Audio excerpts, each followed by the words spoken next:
రామ రామ రామ అని 3 సార్లు జపించడం అంటే 1000 సార్లు చెప్పినట్లవుతుందా?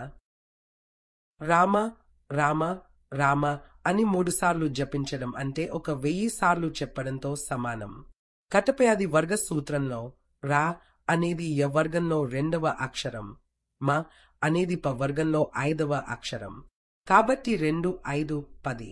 ఒక రామ అంటే 10 అనే సంఖ్యకు సంకేతం.